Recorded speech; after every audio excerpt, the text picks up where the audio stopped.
Y el otro tipo de dilema es el dilema del liderazgo.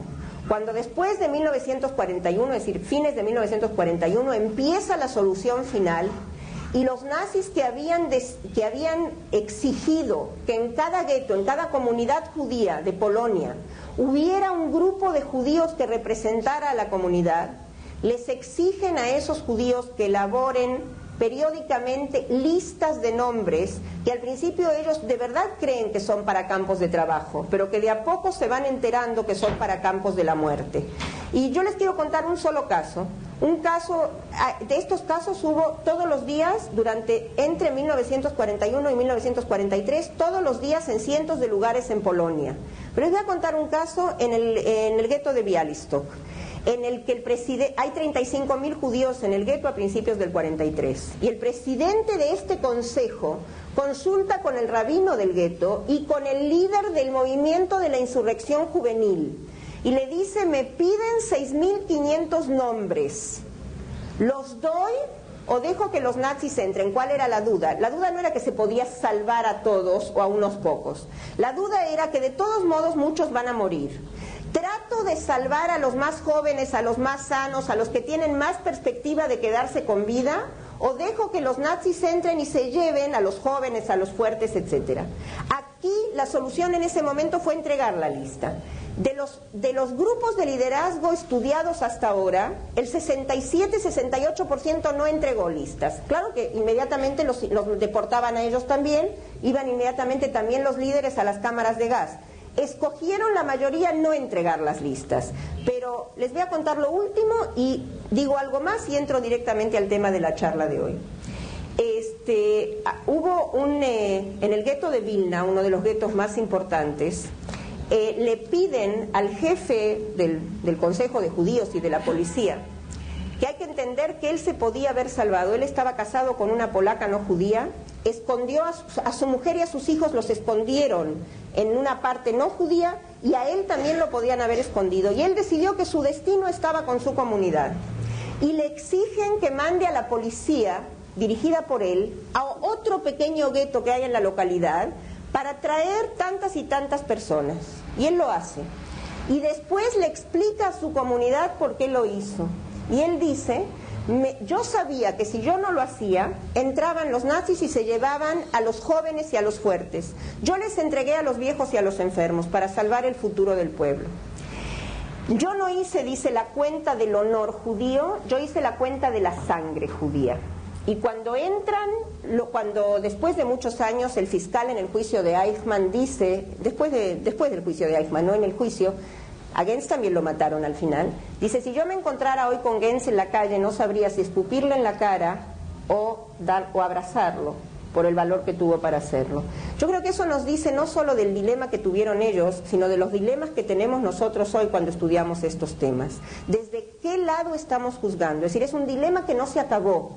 Y en eso también creo que la Shoah es un evento único, en que nosotros tampoco hoy podemos decidir qué es lo que deberían haber hecho, cuando nosotros ya sabemos cuál fue el final, y lo estamos mirando a posteriori, y ellos todavía tenían la esperanza de salvar algo. Y esa es una de las cosas que tenemos prohibido hacer, ponernos en una situación ponernos a ellos en la situación como si ellos hubieran sabido cuál iba a ser el final. Nosotros tenemos la felicidad no solo de estar aquí muy cómodos y muy bien, muy calentitos y bien comidos, que ellos no tenían, sino además tenemos la perspectiva que ellos no tenían. Pero incluso así no sé si sabemos juzgar. Entonces, esos dilemas, que yo sepa, son únicos en la historia de la humanidad. Y el tercer punto que hace de la Shoah un evento único en la historia es el punto que vamos a ver acá. Y es el punto que habla o que trata de, como les dije antes, la denigración del ser humano en los campos, la destrucción emocional del ser humano en los campos. Eso que yo sepa también, aunque vamos a ver similitudes con los campos soviéticos, también vamos a ver las diferencias. Y creo que es importante hacer hincapié en las diferencias para entender lo que es la verdadera y última unicidad de la Shoah. Ahora, quiero decir algo que mencionaron aquí antes, la cuestión de que los sobrevivientes no hablaban. Muchos no hablaban, algunos sí. Al principio empezaron a hablar. Muchos de ellos, cuando salieron de los campos, quisieron contar. Ahora, yo no sé si leyeron los libros de Primo Levi. Si no los leyeron, se los recomiendo de todo corazón. Creo que son los mejores libros escritos por un sobreviviente. Yo creo que hay 3 sobrevivientes que es obligatorio leer. Uno es judío y los otros 2 no. Uno es Primo Levi, que en 1946 ya publicó su primer libro, que se llama ¿Es esto un hombre? Y fue publicado también aquí en Argentina por Editorial Milá Raíces. Y su último libro, escribió varios libros, pero los 2, el primero y el último, son los más importantes. El primero se llama ¿Es esto un hombre? Y después espero que entendamos por qué lo llama así. Y el último se llama Los sumergidos y los salvados. Fue publicado póstumamente después de que él se suicidó. El porcentaje de suicidios entre los sobrevivientes del Holocausto es más alto, no sé si mucho más alto, que el de promedio de la población, y el de los intelectuales sobrevivientes del Holocausto es un promedio altísimo. Ahora, los otros 2 libros son de David Rousset, que fue un comunista que estuvo en campos por ser comunista, y de Tadeusz Borowski. David Rousset era francés y Tadeusz Borowski era polaco, no judío. También estuvo en Auschwitz y después estuvo en el gobierno comunista en Polonia, y cuando tenía 29 años se suicidó. El libro de David Rousset fue publicado en 1946 y el de Tadeusz Borowski fue escrito entre 1946 y 1950. Quiere decir que sí querían escribir y sí querían contar. Ahora, ¿por qué dejaron de hacerlo? Lo pueden entender muy bien si leen el último libro de Primo Levi, el de Los sumergidos y los salvados. O lo pueden entender a través de otra historia verídica que les voy a contar. Se hizo de eso una película en Israel. Conozco personalmente al protagonista, hay gente aquí en Argentina que también lo conoció. Se llama Mijael Gilad. Él estuvo en un campo, era un muchacho joven, y le dieron en el campo un día 80 latigazos a los cuales es muy difícil sobrevivir. Llegó a Israel y le contó la historia a la familia, que no lo había conocido antes, y la familia no le creyó. Y él dijo, ese fue el golpe 81. Y la película se llama El golpe 81. Es decir, no dejaron de hablar por varios motivos. El primer motivo era la incredulidad de la gente. No podían creer que algo así pasó. Es decir, ellos también tuvieron que pasar la barrera de la lógica para entender lo que estaba pasando. A nosotros, que felizmente no estuvimos ahí, nos cuesta más entender lo que pasó.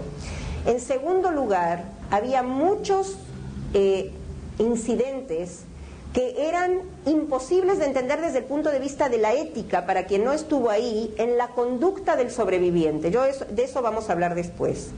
Y en tercer lugar, por algo que muchos de los que están aquí, que son psicólogos, lo pueden entender mucho mejor que yo, que es el deseo mismo de ellos de olvidar. Entonces, hoy no podemos preguntar más por qué no contaban. Hoy entendemos por qué no contaban, pero en una situación diferente hoy, porque quieren salvar la memoria. Hoy tienen muchos deseos de hablar y tienen muchos deseos de contar. Y depende mucho del entrevistador qué es lo que van a contar. En 1991 se publicó un libro muy importante en Estados Unidos que ganó el premio es decir, se lo tomó como algo de crítica literaria y ganó el premio al mejor libro en crítica literaria, aunque no es de crítica literaria. Él se llama Langer y él entrevistó primero para audio y después para video a muchos sobrevivientes.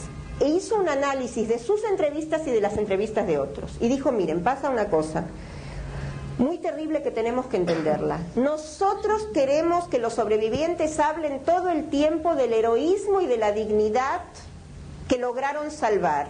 Y ellos quieren hablar todo el tiempo de lo que perdieron, del dolor de la pérdida y de la denigración que sufrieron, y nosotros no lo queremos oír. Entonces, eso